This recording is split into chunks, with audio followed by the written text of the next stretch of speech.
اللہ کے نام سے شروع جو نہایت مہربان ہمیشہ رحم فرمانے والا ہے۔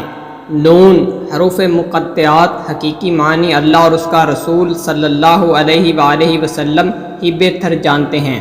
قلم کی قسم اور اس مضمون کی قسم جو فرشتے لکھتے ہیں۔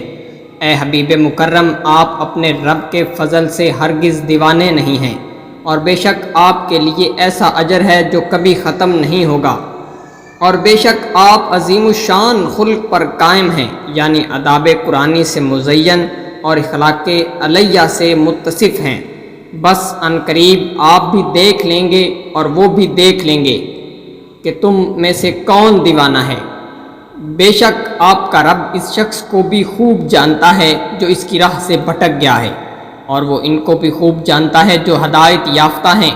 سو آپ جھٹلانے والوں کی بات نہ مانیں، وہ تو چاہتے ہیں کہ دین کے معاملے میں آپ سے بے جا نرمی اختیار کر لیں تو وہ بھی نرم پڑ جائیں گے، اور آپ کسی ایسے شخص کی بات نہ مانیں جو بہت قسمیں کھانے والا انتہائی ذلیل ہے، جو طعنہ زن عیب جو لوگوں میں فساد انگیزی کے لیے چغل خوری کرتا پھرتا ہے، جو بھلائی کے کام سے بہت روکنے والا بخیل، حد سے بڑھنے والا سرکش اور سخت گناہ گار ہے، جو بد مزاج درشت خو ہے، مزید برآں بد اصل بھی ہے۔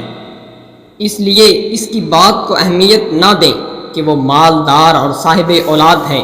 جب اس پر ہماری آیتیں تلاوت کی جائیں تو کہتا ہے یہ تو پہلے لوگوں کے افسانے ہیں، اب ہم اس کی سونڈ جیسی ناک پر داغ لگائیں گے۔ بے شک ہم ان اہل مکہ کی اسی طرح آزمائش کریں گے جس طرح ہم نے یمن کے ان باغ والوں کو آزمایا تھا، جب انہوں نے قسم کھائی تھی کہ ہم صبح و سویرے یقیناً اس کے پھل توڑ لیں گے، اور انہوں نے انشاءاللہ کہہ کر یا غریبوں کے حصہ کا استثناء نہ کیا، پس آپ کے رب کی جانب سے ایک پھرنے والا عذاب رات ہی رات میں اس باغ پر پھر گیا، اور وہ سوتے ہی رہے۔ سو وہ لہلہاتا پھلوں سے لدا ہوا باغ صبح کو کٹی ہوئی کھیتی کی طرح ہو گیا۔ پھر صبح ہوتے ہی وہ ایک دوسرے کو پکارنے لگے کہ اپنی کھیتی پر سویرے سویرے چلے چلو اگر تم پھل توڑنا چاہتے ہو۔ سو وہ لوگ چل پڑے، اور وہ آپس میں چپکے کہتے جاتے تھے کہ آج اس باغ میں تمہارے پاس ہرگز کوئی محتاج نہ آئے پائے، اور وہ صبح سویرے پھل کاٹنے اور غریبوں کو ان کے حق سے محروم کرنے کے لیے منصوبے پر قادر بنتے ہوئے چل پڑے۔ پھر جب انہوں نے اس ویران باغ کو دیکھا تو کہنے لگے ہم یقیناً راستہ بھول گئے ہیں، یہ ہمارا باغ نہیں ہے۔ جب غور سے دیکھا تو پکار اٹھے نہیں بلکہ ہم تو محروم ہو گئے ہیں۔ ان کے ایک عدل پسند زیرک شخص نے کہا کیا میں نے تم سے نہیں کہا تھا کہ تم اللہ کا ذکر و تسبیح کیوں نہیں کرتے؟ تب وہ کہنے لگے کہ ہمارا رب پاک ہے، بے شک ہم ہی ظالم تھے۔ سو وہ ایک دوسرے کی طرف متوجہ ہو کر باہم معاملات کرنے لگے، کہنے لگے ہائے ہماری شامت، بے شک ہم ہی سرکش و باغی تھے، امید ہے ہمارا رب ہمیں اس کے بدلہ میں اس سے بہتر دے گا، بے شک ہم اپنے رب کی طرف رجوع کرتے ہیں۔ عذاب اسی طرح ہوتا ہے، اور واقعی آخرت کا عذاب اس سے کہیں بڑھ کر ہے، کاش وہ لوگ جانتے ہوتے۔ بے شک پرہیزگاروں کے لیے ان کے رب کے پاس نعمتوں والے باغات ہے۔ کیا ہم فرما برداروں کو مجرموں کی طرح محروم کر دیں گے؟ تمہیں کیا ہو گیا ہے؟ کیا فیصلہ کرتے ہو؟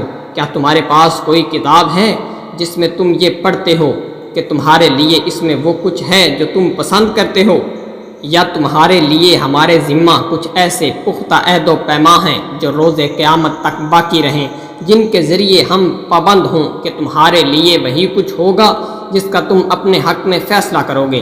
ان سے پوچھئے کہ ان میں سے کون اس قسم کی بےہودہ بات کا ذمہ دار ہے، یا ان کے کچھ اور شریک بھی ہیں تو انہیں چاہیے کہ اپنے شریکوں کو لے آئیں اگر وہ سچے ہیں۔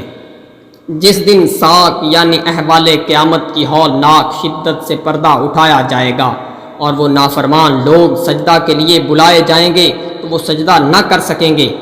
ان کی آنکھیں ہیبت اور ندامت کے باعث جھکی ہوئی ہوں گی، اور ان پر ذلت چھا رہی ہوگی، حالانکہ وہ دنیا میں بھی سجدہ کے لیے بلائے جاتے تھے جب وہ تندرست تھے، مگر پھر بھی سجدہ کے لیے انکاری کرتے تھے۔ پس اے حبیب مکرم، آپ مجھے اور اس شخص کو جو اس کلام کو جھٹلاتا ہے انتقام کے لیے چھوڑ دیں۔ اب ہم انہیں آہستہ آہستہ تباہی کی طرف اس طرح لے جائیں گے کہ انہیں معلوم تک نہ ہوگا، اور میں انہیں مہلت دے رہا ہوں، بے شک میری تدبیر بہت مضبوط ہے۔ کیا آپ ان سے تبلیغ رسالت پر کوئی معاوضہ مانگ رہے ہیں کہ وہ تاوان کے بوجھ سے دبے جا رہے ہیں؟ کیا ان کے پاس علم غیب ہے کہ وہ اس کی بنیاد پر اپنے فیصلے لکھتے ہیں؟ پس آپ اپنے رب کے حکم کے انتظار میں صبر فرمائیے، اور مچھلی والے پیغمبر یونس علیہ السلام کی طرح دل گرفتہ نہ ہوں جب انہوں نے اللہ کو پکارا، اس حال میں کہ وہ اپنی قوم پر غم و غصہ سے بھرے ہوئے تھے۔ اگر ان کے رب کی رحمت و نعمت ان کی دستگیری نہ کرتی تو وہ ضرور چٹیل میدان میں پھینک دیے جاتے اور وہ ملامت زدہ ہوتے، مگر اللہ نے انہیں اس سے محفوظ رکھا۔ پھر ان کے رب نے انہیں برگزیدہ بنا لیا اور انہیں اپنے قرب خاص سے نواز کر کامل نیکوکاروں میں شامل فرما دیا۔